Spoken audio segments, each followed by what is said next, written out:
E o que eu gostaria de compartilhar está em Marcos 8, versículo 27. Marcos 8, versículo 27, até o final aí do capítulo.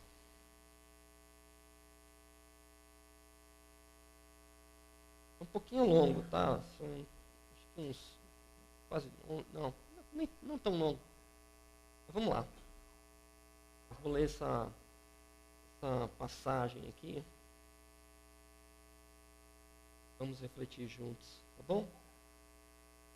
O Marcos 8 está aí na tela para você. A confissão de Pedro. E depois Jesus prediz sua morte e ressurreição. E o texto diz assim, queridos. Jesus e seus discípulos dirigiram-se para o povoado nas proximidades de Cesareia de Filipe. No caminho, ele lhes perguntou: quem o povo diz que eu sou? Eles responderam: alguns dizem que és João Batista, outros Elias e outros um profeta. E vocês? Perguntou ele. Quem vocês dizem que eu sou? Pedro respondeu: tu és o Cristo. Numa outra versão do Evangelho, tem um complemento: tu és o Cristo, o Filho de Deus vivo. Jesus o advertiu que não falasse a ninguém a seu respeito. Jesus prediz a sua morte e ressurreição. Versículo 31. Então ele começou a ensinar-lhes que era necessário que o Filho do Homem sofresse muitas coisas, que fosse rejeitado pelos líderes religiosos, pelos chefes dos sacerdotes, pelos mestres da lei, que ele fosse morto e 3 dias depois ressuscitasse. Ele falou claramente a esse respeito. Então Pedro, chamando-o à parte, começou a repreendê-lo. Jesus, porém, voltou-se, olhou para os seus discípulos e repreendeu a Pedro, dizendo: para trás de mim, Satanás. Você não pensa nas coisas de Deus, mas nas coisas dos homens. Então, ele chamou a multidão e os discípulos e disse: se alguém quiser vir após a mim, se alguém quiser me acompanhar, negue-se a si mesmo, tome a sua cruz e siga-me. Pois quem quiser salvar a sua vida, a perderá. Mas quem perder a sua vida por amor da minha causa e do meu evangelho, aí sim a salvará. Pois que adianta o homem ganhar o mundo inteiro e perder a sua alma? Ou o que o homem poderia dar em troca da sua alma? Se alguém se envergonhar de mim e das minhas palavras nessa geração adúltera e pecadora, o Filho do Homem se envergonhará dele, quando vier na glória de seu Pai, com os santos anjos. Deus possa falar o nosso coração. Mas o que eu pensei em compartilhar com vocês é que nós somos chamados a viver o Evangelho de Cristo. Nós somos chamados a viver para esse Evangelho. E esse chamado é radical. Ele não tem espaço para metade do caminho. Ele não tem espaço para eu vou só até certo ponto do processo. Jesus falou que, olha, que quem quer me seguir, negue-se a si mesmo, tome a sua cruz e siga-me. Tem tanta gente dizendo que segue Jesus hoje. Se a gente olhar na mídia, se a gente ouvir os rádios, se a gente visitar diferentes contextos, e mesmo as escrituras, tinham diferentes grupos de pessoas que seguiam a Cristo.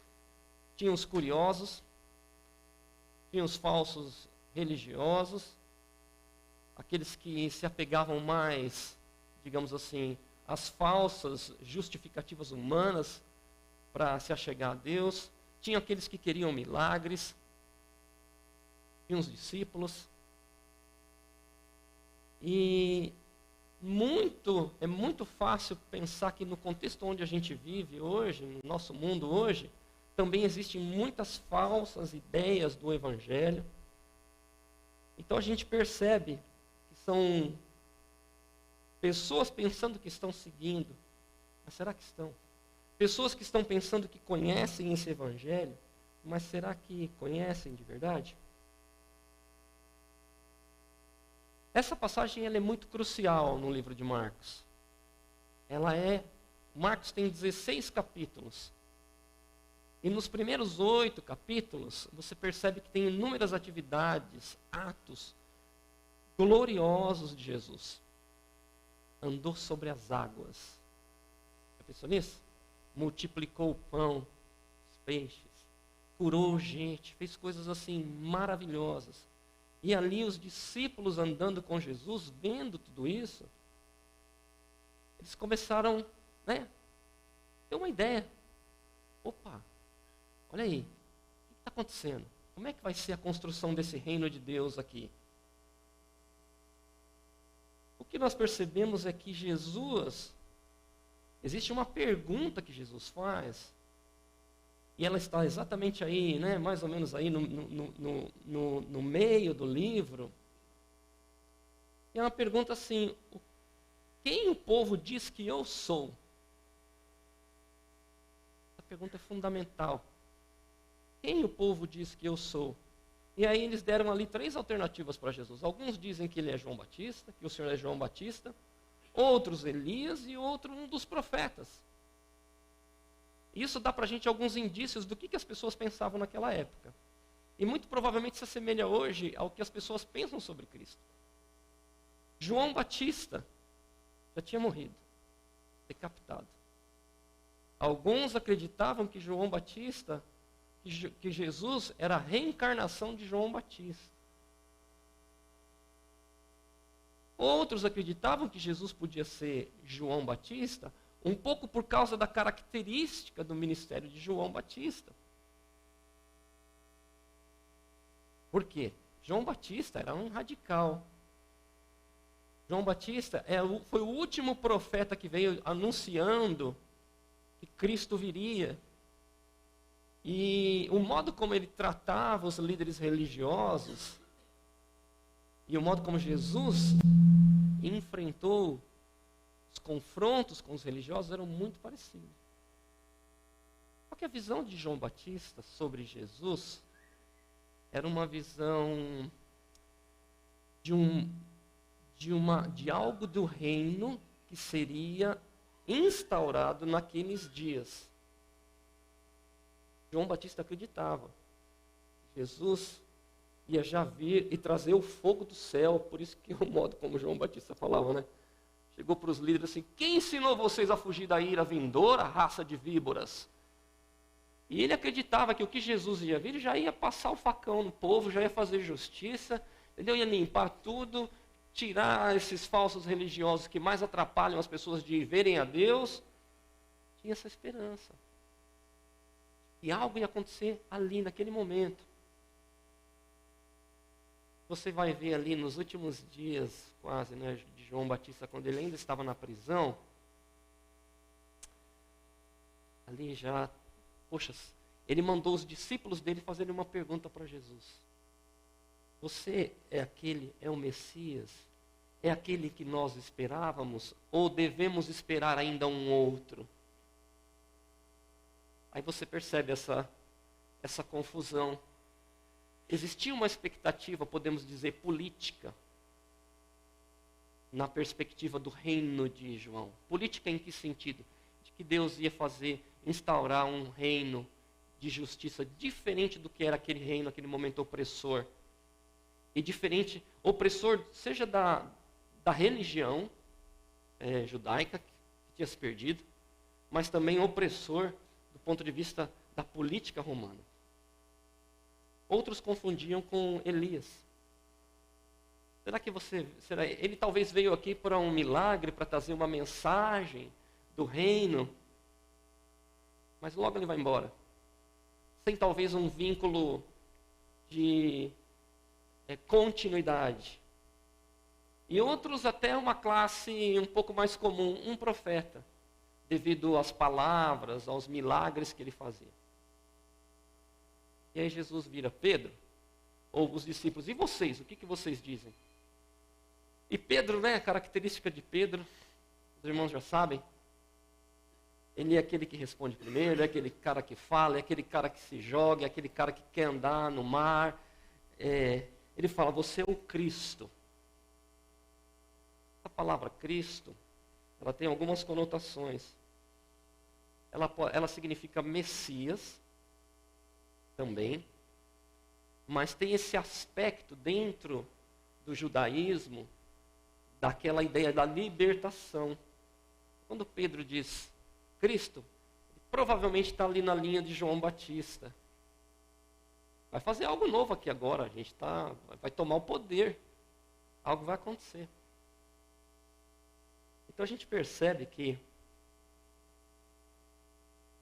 é tão fácil a gente ter uma posição diferente do que é o Evangelho.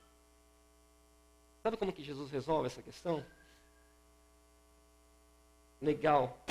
Dentre falou, né? O Cristo, complementando, Filho do Deus vivo. Jesus falou para ele, quem te revelou isso foi o Espírito Santo. A gente vê daqui a pouco que a atitude de Pedro foi uma atitude instrumentalizada por Satanás. Quando Jesus começou a explicar para ele quem ele realmente era e qual era o plano dele sobre a terra, aí você percebe que isso causou uma profunda reação em Pedro. Jesus falou, olha, é necessário que o Filho do Homem sofra muitas coisas, seja rejeitado pelos líderes religiosos, pelos chefes, os sacerdotes, os mestres da lei, seja morto e ressuscite no terceiro dia. Isso era necessário.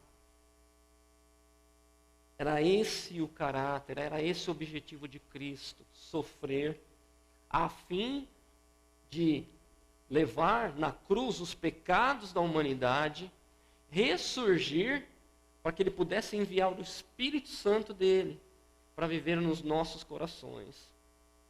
O vinho novo que Jesus falava. Porque aí isso aí deu tilt na cabeça de Pedro. Não é esse evangelho que eu quero. Não é esse evangelho que eu quero viver, não. O evangelho de Cristo se relaciona com rejeição, em alguns momentos, com a insegurança, com o sofrimento, com conflitos com a religiosidade. Muitas vezes com sensação de morte, por causa das tribulações, por causa da perseguição. Mas o bom é que também se relaciona com a ressurreição. Jesus estava tentando explicar isso, né? Difícil, não é fácil, né? Mas ele lançou, ele falou. E aí ele falou, olha, para trás de mim, Satanás. Eu não sei se vocês já leram esse texto antes, e vocês ficaram pensando, será que Pedro estava possuído mesmo por um trem ruim?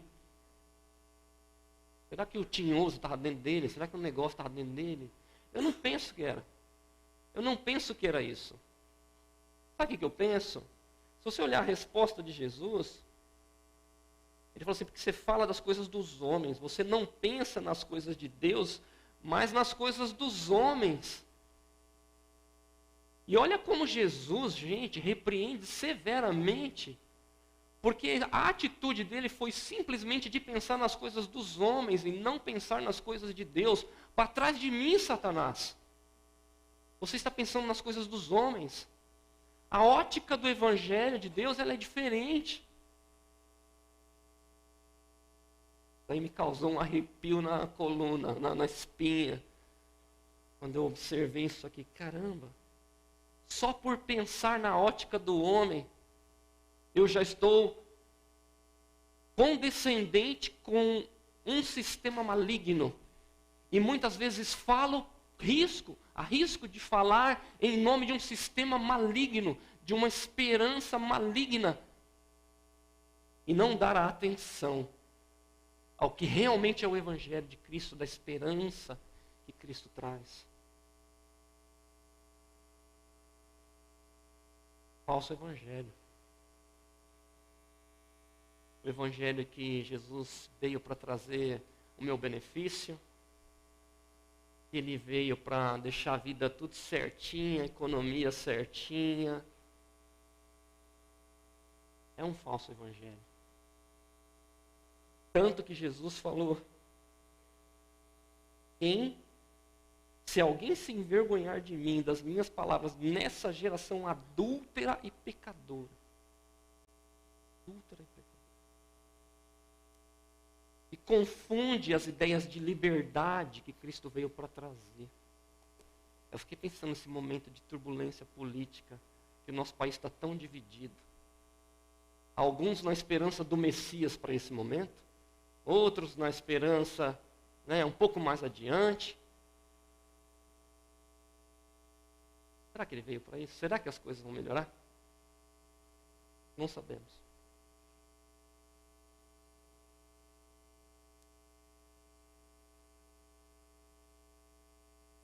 Queria concluir com esse último ponto, que o Evangelho,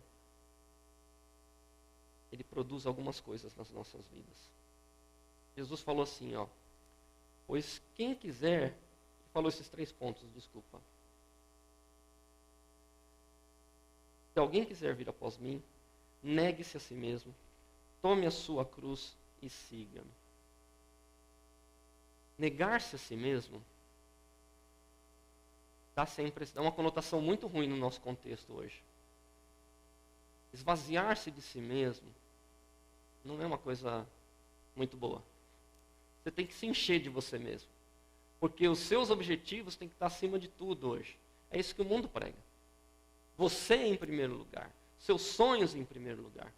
E o mundo está vivendo isso num estado de loucura, assim, tão sem limite, que valores da palavra, valores de família, valores da sociedade estão sendo completamente ignorados. E parece que a coisa está ficando cada vez mais doida. Mas o negar-se a si mesmo é como tornar-se servo de Cristo. O servo, ele diz, olha, eu não tenho vontade própria. Eu vivo para o meu Senhor. Aí você fala, pô, cara, quem vai querer ser servo hoje, mano? A gente quer uma coisinha mais legal. Uma sociedade onde tudo que acontece no social media, no Facebook, no Instagram, tem a ver com a nossa aparência e autopromoção. A gente quer uma coisa que, dá uma melhoradinha na gente, ou deixa a nossa vida assim mais... Aqui está dizendo, não, é esvaziar-se de si próprio. Sabe que naquela passagem, quando o primeiro milagre que Jesus fez, transformando a água em vinho, os que presenciaram um milagre ali naquela passagem, foram os servos. Jesus chegou para eles e falou assim, encham aqui os vasos de água.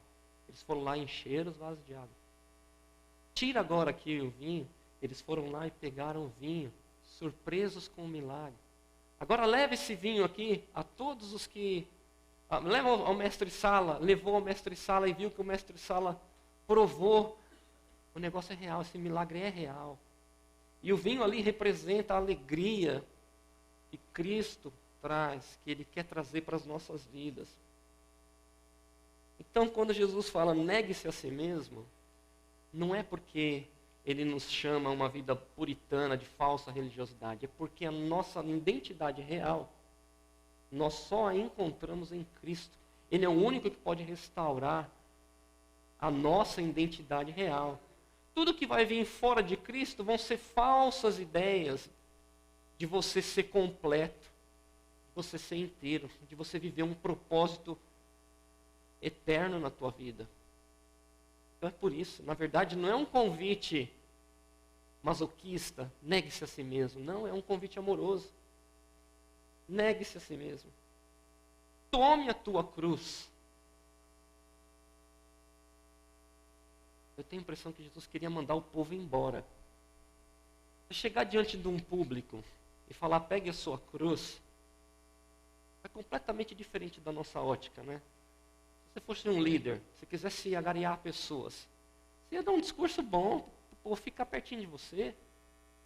Ele fala, negue-se a si mesmo, tome a sua cruz. A cruz era escândalo. A cruz era escárnio. A cruz é vergonha. E ele tomou a cruz. A cruz é sofrimento. Negue-se a si mesmo. Tome a sua cruz e siga-me. Eu tenho um caminho. Siga-me. Siga-me. Nós vamos poder seguir a Cristo se nós passarmos por esses passos. E aí o seguir a Cristo vai ser algo também radical. O siga-me aqui é: eu vou mostrar para vocês o caminho. Eu vou mostrar onde jogar a rede. Eu vou mostrar como lidar com aquela situação de um relacionamento difícil. Eu vou mostrar como trabalhar aquele trauma. Eu vou mostrar como restaurar a perspectiva. Eu vou mostrar como proclamar o meu evangelho onde você está no teu contexto. Eu vou mostrar como lidar com essa dor. Eu vou te capacitar. Siga-me. Tem que se esvaziar de si mesmo. Tomar a cruz. Lembrar que o evangelho, ele vai ser construído no meio das adversidades. E seguir a Cristo.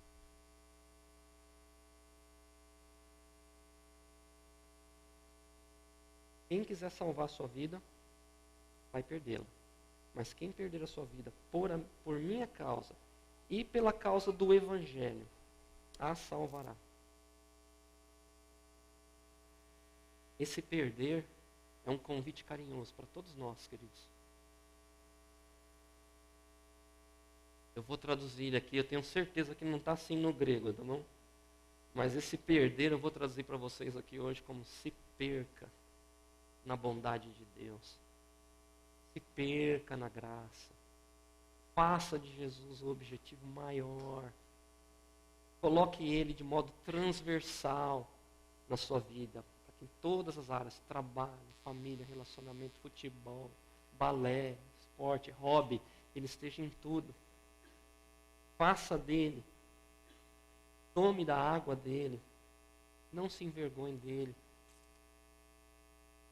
Eu sei que essa igreja aqui tem seguido a Cristo nos dias difíceis como nós estamos vivendo.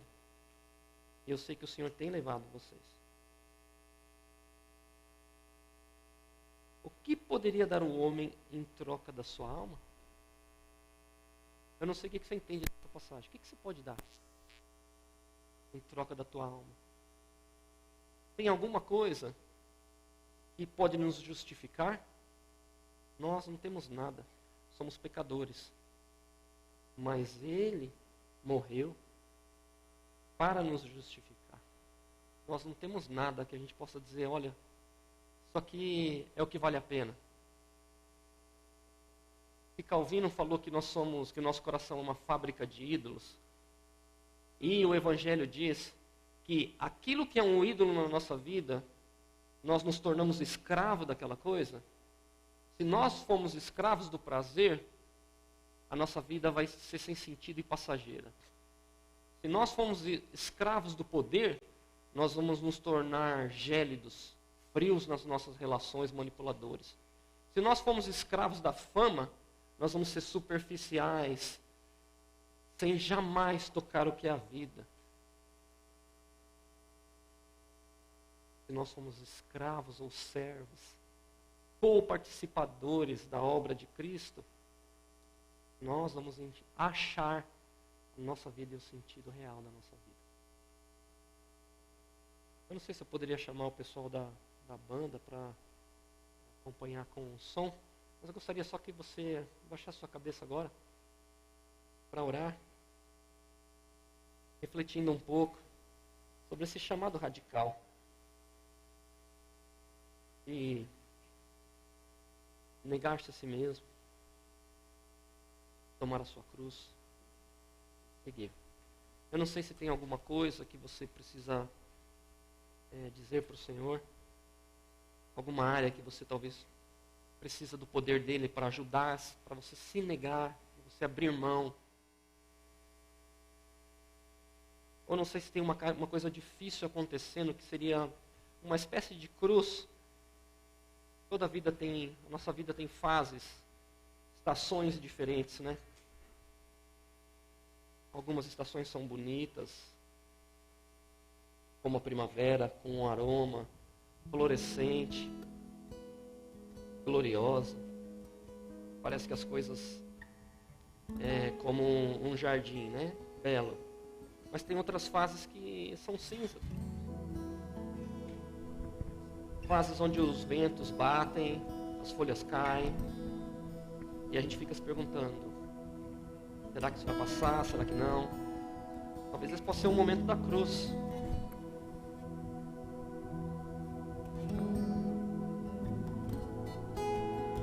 Mas Jesus falou: segue-me. Ah, queridos, nós não temos um objetivo maior do que o de viver por esse Evangelho, de viver para Cristo, de entregar tudo por alguém que foi tão radical, por alguém que negou-se a si mesmo, como Cristo que abriu mão da sua glória,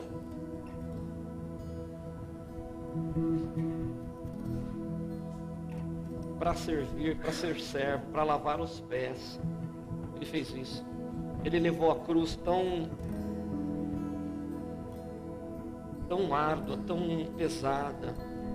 Levou os nossos pecados para que nós não precisássemos mais ser escravos dos sentimentos, dos vícios, escravos do passado, escravos das marcas, das feridas, mas que pudéssemos ser libertos. Ele diz: segue-me.